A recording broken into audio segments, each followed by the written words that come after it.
and welcome to the Author's Chaos. I'm SF Rogers. And I am the Ela Gordon. And today joining us is our friend and great friend of the podcast, Ela Gordon. She is the author of St. Andrew's Academy freshman year, and she's here to talk to us about that. How are you doing, Ela?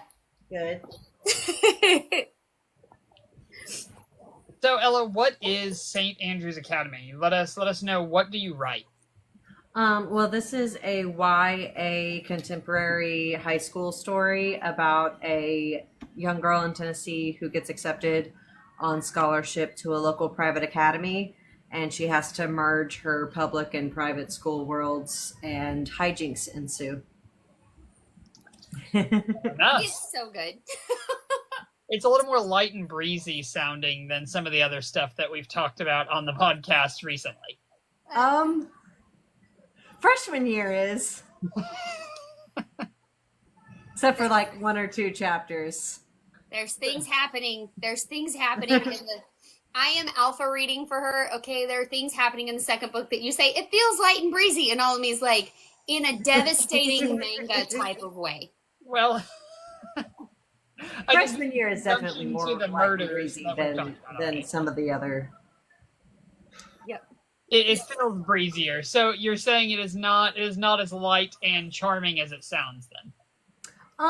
It can get a bit heavy. There is something very heavy that happens without spoilers, and it's the catalyst for everything. So, but yeah, the series, it's going to be a series, and it's going to take this group of kids throughout their high school experience. And right now I have it cut down into two separate arcs. I have freshman and sophomore year are one arc, and then junior and senior year are a separate arc. So it's really kind of two duologies in one series. That's cool. So how did you come up with this idea for St. Andrew's Academy? Well, you see, it was winter break it was either December of 2015 or January of 2016. And I was upstairs in my parents' house because it was college. And I had been watching Ouran High School Host Club. And my brain just went, okay, but American. And then everything devolved from there. That's awesome. And so are you saying that anime, manga, things like that are a heavy inspiration for the story's basis then? It started out that way.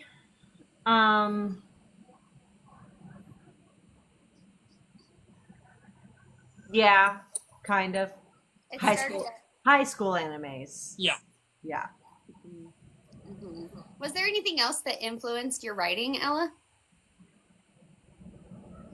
Just real life. Just real life. My own experience and friends. So when did you start writing? Was it back in 15, 16 when you started writing this? Yeah. I started when I was 7. Oh, dang it. That was not funny.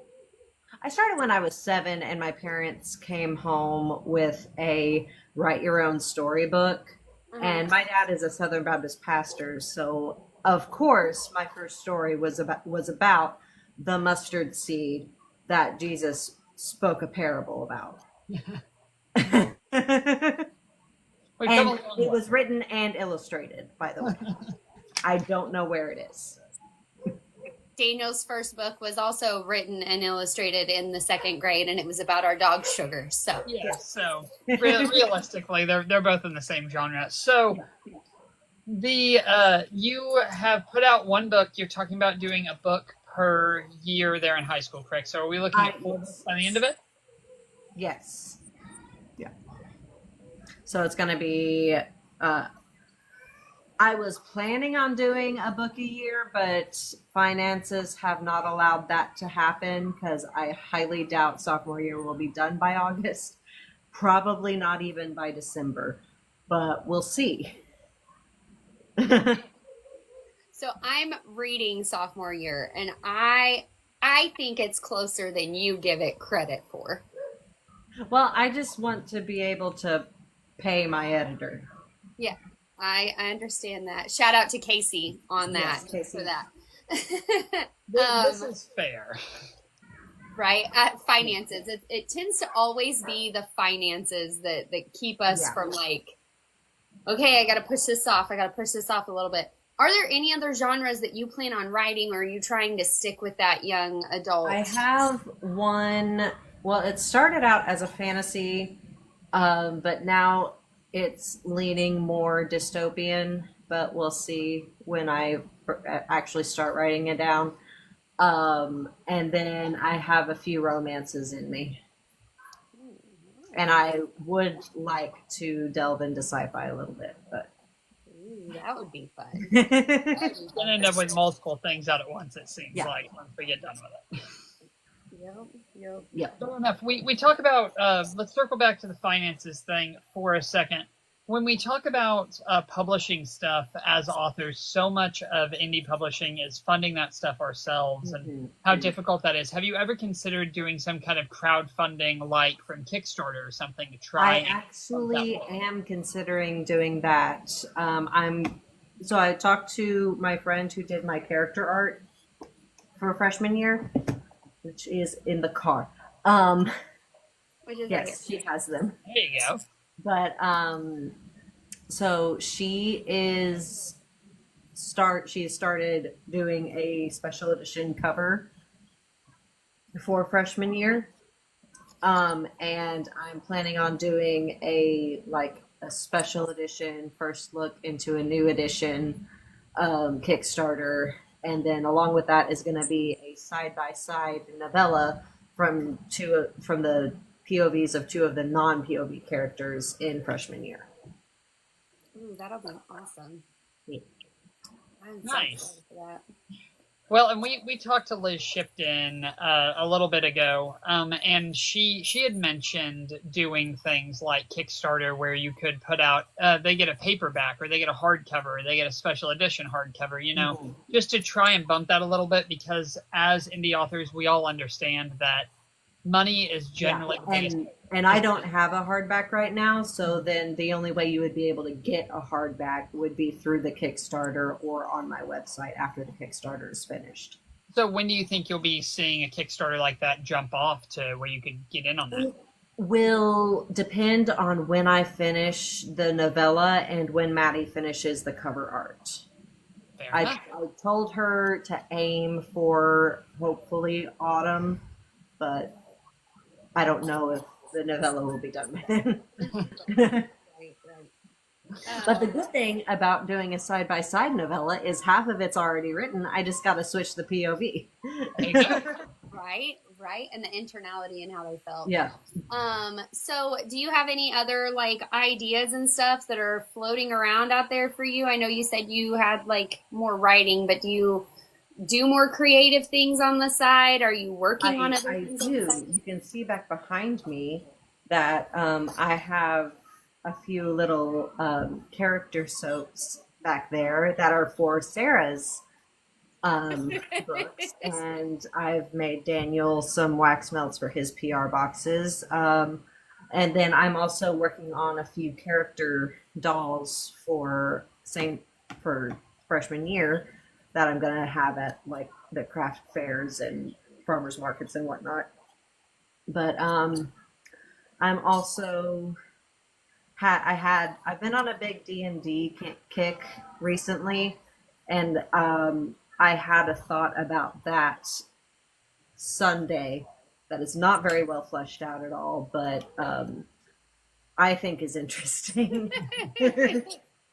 Well, and you offered it to us, offered up the idea to us, and kicking and screaming, Daniel's like, this could be fun. Okay. Well, I have some of the basics thought out. That's not something either of us have ever really delved very deep into, so it's interesting to try and the thing that would be really fun about it is that it doesn't have it wouldn't be strict D&D. You can make your own rules within the world of your own story. Right. Oh goodness. Like, so it's so crazy to have you. Like, I was like, we need to get Ella on the podcast. Davey was like, sure. And I told Davey that we were going to interview you. And he goes, you're live with Ella all the time. How is it any different? And I said, valid point, because it's at some point gonna go off the rails. We're just gonna talk about stuff. It's okay. Right, but to stay on task, our only goal here is to make sure that we're getting word out about your story and about what your writing process looks like. Mm-hmm. And so when we talk about how you are as a writer, are you more of a planner, a pantser? How do you normally go about writing a story? Well, for freshman year, I was definitely like full on, like I was still changing things up until like a month before it went live. And that annoyed Casey to no end, I'm sure. Because the entire end, I added 10 chapters. The whole ending of it completely changed. Like there's a confrontation that happens, and then originally the two people that had the confrontation were going to make up before the end of the book. And then I was thinking about, I was like, that is just not realistic for who these people are. They're kids, they're chitlins. And so I completely changed and added like 10 chapters while Casey was editing it. Oh gosh. That's no small feat. 10 chapters is a lot of words to throw at an editor. Granted, most of them were 3 pages long. But so, like, along the same lines of that writing process, do you have a plot? Like, do you plot out everything that you want to hit prior to even getting started? Actually, that was for freshman year. That was just completely pantsed. Sophomore year, completely different story. Like I originally had a few things written from what I'd had from freshman year, like, because it's been 10 years since I started working on it. And so, but then Sarah introduced me to Epic. And I was just like, my protagonist and my antagonist would both really identify with Odysseus. Mm-hmm. And so then I kind of made a very rough outline using the soundtrack of Epic as a guide. Thank you, like Daniel. The songs are all mixed around and everything. Thank you, Daniel, and your wife for the trickle down effect of Epic. It has consumed our brains. And in the dedication, either in the dedication or the acknowledgments, I'm going to say, Jorge, this is your fault. Right. It's funny how that works. You find some source of inspiration that kind of drives stuff forward like that. And so going forward with these following books, obviously you said you have 2 arcs that you plan to go through. So you have some rough idea of where you're going. You're not pantsing the rest of it. Very rough idea. There is a new person who is more of a big deal than anticipated. And so he's thrown a bit of a wrench in the plan, but I have somewhat of a plan. There's concepts of a plan. I get you. I adore when a side character is like, hey, hi, here's my name. And you're like, okay, cool. And then they're like, by the way, I'm a bigger part of this story than you know. Yeah. He wasn't even supposed to be in the first book at all. Like in the first few drafts, he did not exist until I started writing out sophomore year and was like, you should probably be mentioned. At least once. So he's mentioned like once or twice, 3 times in the first book. And he decided he needed to have his own point of view chapters in the second book. And I was just like, boy, And I love him. I know. I love any character that can grow naturally. I love those characters that pop up and they just kind of 100%. I think that's the best thing about a fan situation. The absolute best part about it is that it's all because of a horse. That is the only reason he is not a goon like he was supposed to be. It's because of a horse. Because horse boy. Yep, Got because it. of the horse, yes. Surprise horse boy. That's the title right there.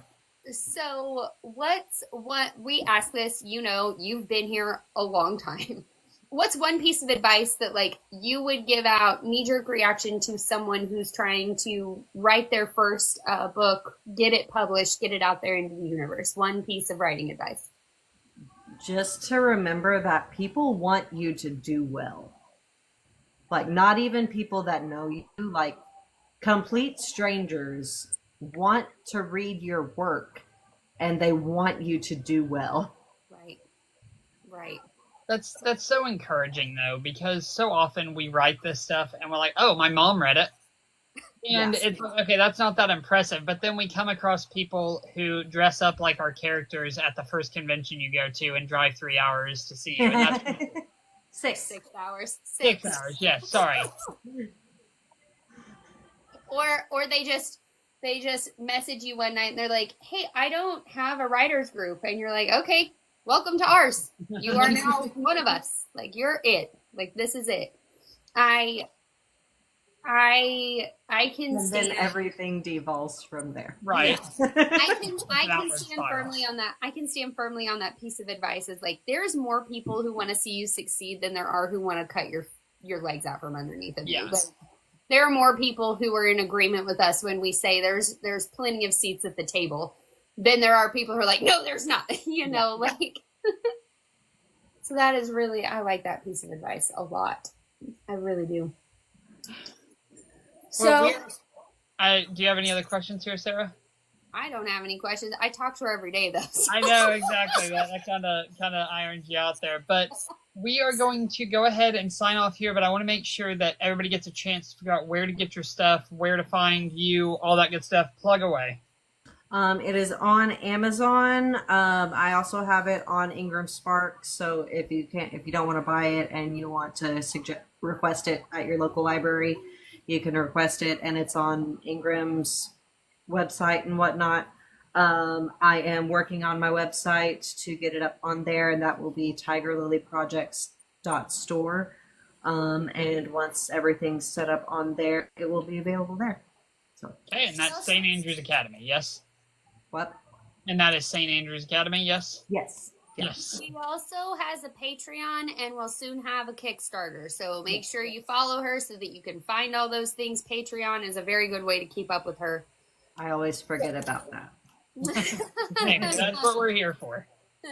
Well, I have been and continue to be D.L. Golden, author of Origins and Odyssea. Both are available on Amazon right now, KDP. And I'm SF Rogers. Have been SF Rogers for a long time. You can catch my books on Amazon, on KU, on Audible. I have a Patreon. Go follow me there. I release a weekly newsletter, just kind of talking about life and writing. I've got a new book, Isolation Winter, will release July 18th.